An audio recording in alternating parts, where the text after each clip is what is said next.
இந்த YouTube channel மூலமா பகிரப்படும் அனைத்து தகவல்களும் கல்வி மற்றும் அறிவு பயிர்க்காக மட்டுமே தவிர இங்கு நாங்கள் யாரையும் பங்குச்சந்தையில் வர்த்தகம் செய்ய ஊக்குவிக்கவில்லை. இங்கே பகிரப்படும் அனைத்தும் எங்கள் தனிப்பட்ட கருத்தாகும். பங்குச்சந்தையில் 100% பண இழப்பு அபாயம் உள்ளது. சந்தை அபாயத்தை புரிந்து கொண்டு முதலீடு மற்றும் வர்த்தகம் செய்யும் முன் செபியில் பதிவு பெற்ற ஆலோசகரை அணுகவும். மேலும் நாங்கள் எந்த ஒரு பங்குகளை வாங்கவோ விற்கவோ பரிந்துரை செய்வதும் இல்லை. நான் செபியில் பதிவு பெற்ற ஆலோசகரும் அல்ல.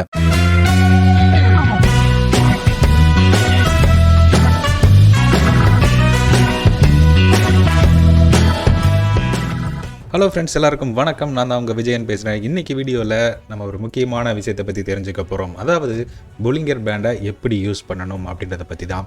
ஸோ வீடியோக்குள்ளே போகிறதுக்கு முன்னாடி நம்மளோட channel share market Tamil channel அப்படின்ற சேனலில் இது வரைக்கும் நீங்கள் சப்ஸ்கிரைப் பண்ணல அப்படின்னா மறக்காமல் சப்ஸ்கிரைப் பண்ணிவிட்டு உடனே வீடியோக்குள்ளே லைக்கும் போட்டுருங்க. சரி, வாங்க இன்றைக்கி வீடியோக்குள்ளே போயிட்டு இந்த பொலிங்கர் பேண்டை எப்படி நம்ம யூஸ் பண்ணணுன்றதை பற்றி பார்ப்போம்.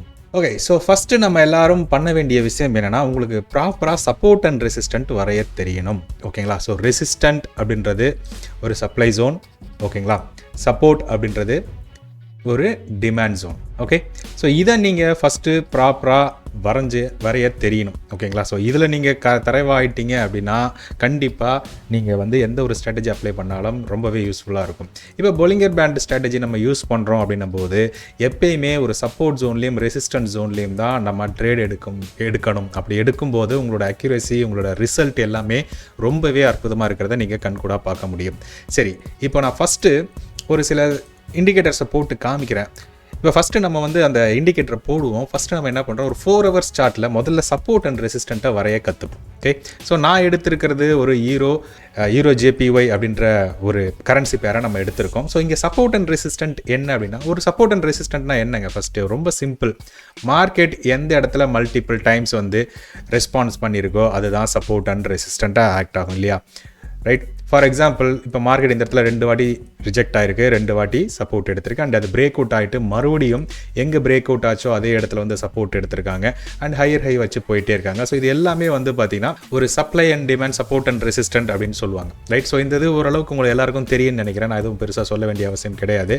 ஓகே, இப்போ நான் ஒரு 4 hours சார்ட்டில் இதை நான் வாட்ச் பண்ணிட்டு இருக்கேன். என்னதுங்க? ஈரோ ஜேபிஒய் அப்படின்றது.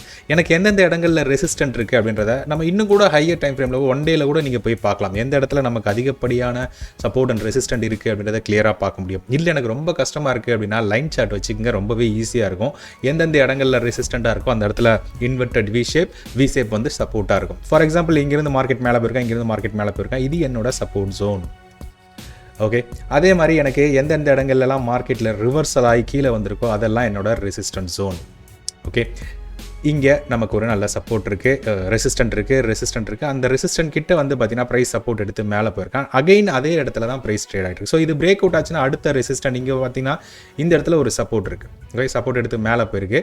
ஸோ அந்த இடத்துல ஸ்லைட்லி சின்ன கர்வ்ஸ் இருக்கிறதுனால அந்த இடத்துல கொஞ்சம் ஸ்ட்ரகிள் ஆகலாம். ஓகே, ஸோ அடுத்து நமக்கு இங்கே ஒன்று இருக்குது. இது அப்படியே நீங்கள் மறுபடியும் கேண்டில் ஸ்டிக் பேட்டர்னுக்கு மாற்றிக்கிங்க. ஓகே, ஸோ கேண்டில் ஸ்டிக் மாற்றிட்டு ஜஸ்ட்டு வாட்ச் பண்ணுங்கள். நீங்கள் மார்க் பண்ண இடம்லாம் பக்காவாக இருக்கும். எந்த ஒரு சேஞ்சஸும் நீங்கள் பண்ண வேண்டிய அவசியமே இல்லை. சூப்பராக இருக்கும். இல்லை நம்ம 1 hour டைம் ஃப்ரேமில் போகிறோம், 1 hourல நமக்கு என்ன எப்படி நம்ம மார்க் பண்ணியிருக்க ஏரியாலாம் கரெக்டாக இருக்கா இல்லையா, ஸ்லைட்லி அட்ஜஸ்ட் பண்ணணும்னா அட்ஜஸ்ட் பண்ணிக்கலாம். ஓகே, எனக்கு சப்போர்ட் கொஞ்சம் கீழே இறங்கியிருக்கு இந்த இடத்துல ஓகே எனக்கு பர்ஃபெக்டாக இருக்குது, ஒன்றும் பிரச்சனை இல்லை அப்படின்னா நீங்கள் தாராளமாக ஹோல்ட் பண்ணிக்கலாம். ஓகே, இங்கெல்லாம் கரெக்டாக தான் இருக்குது. ரைட். இப்போ நம்ம சப்போர்ட் அண்ட் ரெசிஸ்டன்ட் வரைஞ்சிட்டோம். நம்மளோட டைம் ஃப்ரேம் ஒரு 15 minutesல நம்ம ட்ரேட் பண்ணுறோம். பொலிங்கர் பேண்டை யூஸ் பண்ணி நம்ம ஒரு 15 minutesல ட்ரேட் பண்ண போகிறோம் அப்படின்னா இண்டிகேட்டரில் போய்ட்டு பொலிங்கர் பேண்ட் அப்படின்னு நீங்கள் சர்ச் பண்ணிங்கன்னா இங்கே வருது பார்த்தீங்களா, இந்த பேண்டை நீங்கள் ஆட் பண்ணணும். ஓகே, செட்டிங்ஸில் போங்க. செட்டிங்ஸில் போய்ட்டு 20க்கு பதில் 69 போட்டுக்குங்க. வேறு எதுவுமே மாற்ற வேண்டாம். ஸ்டைலில் போய்க்குங்க. மேலே எனக்கு ரெட்டு, கீழே எனக்கு க்ரீன். கொஞ்சம் விசிபிலிட்டிக்காக நம்ம கொஞ்சம் போல்டாக வச்சுக்கலாம். அண்ட் சென்டர் லைன் எனக்கு உங்களோட விருப்பம், நீங்கள் என்ன கலர் வச்சுக்கிட்டாலும் வச்சுக்கலாம். எனக்கு நான் பிளாக் வச்சுக்கிறேன். ரைட். ஓகேங்களா, எனக்கு அந்த பேக்ரவுண்டு வேண்டாம். ஸோ அது அன்ஈஸியாக இருக்கும். ஓகே, சரி. இப்போ இந்த பொலிங்கர் பேண்டை நம்ம பார்த்துட்ருக்கோம் 15 minutes டைம் ஃப்ரேமில். நம்ம இப்போ பார்த்துட்ருக்கிறது ஒரு ரெசிஸ்டன்ஸ் ஜோன் கிட்ட நம்ம பார்த்துக்கிட்டு இருக்கோம். ஓகே, ஆல்ரெடி பார்த்தீங்கன்னா பொலிங்கர் பேண்டோட டாப் பேண்டு கிட்ட ட்ரேட் ஆகிட்டு இருக்கு. ஸோ அது இன்னொரு விஷயம் நம்ம பார்க்கணும். இப்போ நீங்கள் என்ன பண்ணணும்னா ஹெக்கினாசி கேண்டில் ஸ்டிக் பேட்டர்ன் போட்டு நமக்கு இந்த ப்ரைஸ் இந்த மாதிரி ஒரு டோஜி கேண்டில் போட்டு ஒரு open equal to high candle எப்போ ஃபார்ம் ஆகுது, ஓப்பன் ஈக்குவல் டு ஹைனா தெரியலன்னா தெரிஞ்சுக்குங்க. வீடியோஸ்லாம் நிறைய இருக்குது, யூடியூப்பில் போட்டு சர்ச் பண்ணிங்கனாலே வரும். நம்மளோட கண்டிஷன் ரெசிஸ்டன்ட் கிட்ட ட்ரேட் ஆகணும். அதாவது செல் என்ட்ரிக்கு போக போகிறோம் அப்படின்னா ரூல் நம்பர் 1 ரெசிஸ்டன்ட் கிட்ட ட்ரேட் ஆகணும். நம்பர் 2 டாப் பொலிஞ்சர் பேண்டு கிட்ட ட்ரேட் ஆகணும். நம்பர் 3 டோஜிக்கு டோஜி ஆர் அந்த இடத்துல ஒரு ஸ்பின்னிங் டாப்பாக கூட இருக்கலாம், அக்கினாசி கேண்டில் ஸ்டிக்கில் சொல்கிறேன். Okay, and open equal to high candle form ஆகிருக்கணும். ஓகே, ஸோ இந்த 3 கண்டிஷன் மேட்ச் ஆச்சு அப்படின்னா இப்போ வந்து பார்த்தீங்கன்னா நமக்கு ஃபஸ்ட்டு இந்த இடத்துல பார்த்தீங்கன்னா இது டோஜி கேண்டில் தான், இது open equal to high candle தான், ரெசிஸ்டன்ட் கிட்ட ட்ரேட் ஆயிருக்கு. அண்ட் நம்மளோட ரிஸ்க் அப்படின்றது பார்த்தீங்கன்னா இந்த லோக்கு கீழே நம்ம செல் பண்ணுவோம். ஓகே, நம்மளோட ரிஸ்க் அப்படின்றது இந்த கேண்டில் அந்த டோஜி கேண்டிலோட ஹை இருக்குது பார்த்தீங்களா, அதுக்கு முன்னாடி இருக்கக்கூடிய க்ரீன் கேண்டிலோட ஹை தான் நமக்கு ஸ்டாப் லாஸ். ஓகே, நமக்கு வந்து இது குட்டி ரிஸ்க்கு, நம்மளோட ஸ்டாப் லாஸ் அடிச்சிச்சு. நம்மளோட ரிவார்டு அப்படின்றது வந்து பார்த்தீங்கன்னா நம்ம 1:2 மினிமம் வைக்கணும். ரெண்டாவது மறுபடியும் இப்போ இந்த இடத்துல வந்து பார்த்தீங்கன்னா ஒரு டோஜி கேண்டில் ஃபார்ம் ஆகலை. இந்த இடத்துல இது டோஜி கேண்டில் கிடையாது. இந்த இடத்துல ஒரு டோஜி மாதிரி ஒரு கேண்டில் ஃபார்ம் ஆயிருக்கு. பட் ஆனால் அடுத்த candle open equal to high கிடையாது. பட் இங்கே டோஜி கேண்டில் மாதிரி ஒரு ஸ்பின்னிங் டாப் மாதிரி ஃபார்ம் ஆயிருக்கு. அண்ட் அடுத்த candle open equal to low, இந்த கேண்டில் லோக்கு கீழே செல் அண்ட் ப்ரீவியஸாக இருக்கக்கூடிய க்ரீன் கேண்டில் ஹை. இப்போ நம்மளோட செல்லிங் வந்து போய்கிட்டு இருக்கு, நோ இஷ்யூஸ். அட்லீஸ்ட் 1:1.5 ஆகுது நீங்கள் தாராளமாக செல் என்ட்ரி வைக்கலாம். ஓகே, ஸோ இது கண்டிஷன் ஃபார் செல் என்ட்ரி. இப்போ பை என்ட்ரி பார்க்குறோம் அப்படின்னா முதல்ல ப்ரைஸ் சப்போர்ட் லெவலில் ட்ரேட் ஆகணும். ஸோ இதுதான் நம்ம மார்க் பண்ணியிருந்த சப்போர்ட் லெவல், ரைட்? இப்போ இந்த சப்போர்ட் லெவலில் நமக்கு சேம் கண்டிஷன் தான் இப்போ நம்ம இந்த இடத்துல போட்டிருந்தோம் இல்லைங்களா, இந்த கண்டிஷன் தான். பட் ஆனால் ரெசிஸ்டண்ட்டுக்கு பதில் சப்போர்ட் ஜோனில் ட்ரேட் ஆகணும். டாப் பொலிங்கர் பேண்டுக்கு பதில் bottom Bollinger band. Same doji candle தான் வரணும். ஓப்பன் ஈக்குவல் டு ஹைக்கு பதில் open equal to low candle form ஆயிருக்கும். ஓகே, இப்போது நம்ம இதில் சப்போர்ட் ஜோன் கிட்ட மார்க்கெட் ட்ரேட் ஆகிட்டு இருக்கு. நமக்கு ஒரு டோஜி கேண்டில் இருக்கா அப்படின்றத பார்க்கணும். எஸ், டோஜி கேண்டில் இருக்குது. இந்த இடத்துல ஒரு டோஜி கேண்டில் அண்ட் அதுக்கு அடுத்து open equal to low and support zone கிட்ட ட்ரேட் ஆயிருக்கு. ஸோ நம்மளோட என்ட்ரி என்னங்க, இந்த ஓப்பன் ஈக்குவல் டு லோ கேண்டிலோட ஹைக்கு மேலே பை, டோஜி கேண்டிலுக்கு முன்னாடி இருக்கிற கேண்டிலோட லோக்கு கீழே ஸ்டாப் லாஸ். ஓகே, இப்போ நம்ம 1:1.5 ரிஸ்க் ரிவார்டு வச்சா கூட நம்மளோட டார்கெட் ஈஸியாக அச்சீவ் ஆகிடுச்சு.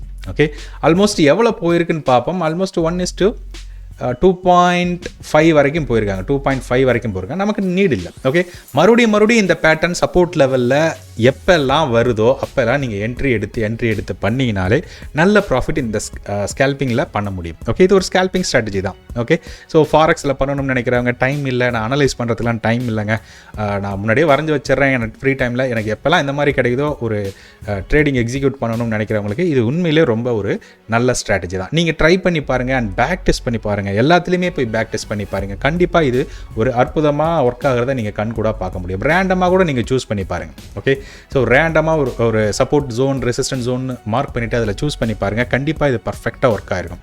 எனி பேர், any major currency, any stocks எல்லாத்துலேயுமே இது ஓரளவுக்கு சூப்பராக ஒர்க் ஆகிருக்குங்க. ஸோ கீழே வரும்போதெல்லாம் மேலே போயிருப்பான், மேலே வரும்போதெல்லாம் கீழே வந்திருக்கும். அற்புதமாக அந்த இடத்துல நம்ம அழகாக ட்ரேட் எடுத்துருங்கலாம் பாருங்கள். சூப்பரான ஒரு ரெசிஸ்டன்ட் கிட்ட ஒரு டோஜி கேண்டில் ஒரு ஓப்பன் ஈக்குவல் ஹை அழகாக இறங்கி வந்திருக்கான். அண்ட் ஒரு பாட்டம் லெவல் சப்போர்ட் லெவல் கிட்ட நமக்கு ஒரு doji candle open equal to low, அடுத்த கேண்டில் என்ட்ரி அழகாக மேலே ஏறி போயிருக்கு. சோஃபார் நான் ஸ்டாப் லாஸ் செட் ஆகலை. ஓகே, ஸோ 10ல் உங்களுக்கு கிட்டத்தட்ட எப்படி பார்த்தாலும் ஒரு 7-8 ட்ரேட் சக்ஸஸ்ஃபுல்லாக தான் இருக்கும். அப்படியே ஃபெயிலியர் ஆனாலும் உங்களோட ரிஸ்க் அப்படின்றது ரொம்ப ரொம்ப சின்னது. ஓகேங்களா, ஸோ அதனால் டோன்ட் வரி, நீங்கள் ஈஸியாக வந்து இதில் ப்ராஃபிட் பண்ண முடியும். ஓகே, கண்டிப்பாக இந்த ஸ்ட்ராட்டஜி உங்களுக்கு பிடிச்சிருக்கும்னு நினைக்கிறேன். பிடிச்சிருந்தது அப்படின்னா மறக்காமல் வீடியோவை லைக் பண்ணி வீடியோவை ஷேர் பண்ணுங்கள். மறுபடியும் இது மாதிரி ஒரு நல்ல விஷயத்தில் சந்திக்கிறேன். நன்றி, வணக்கம்.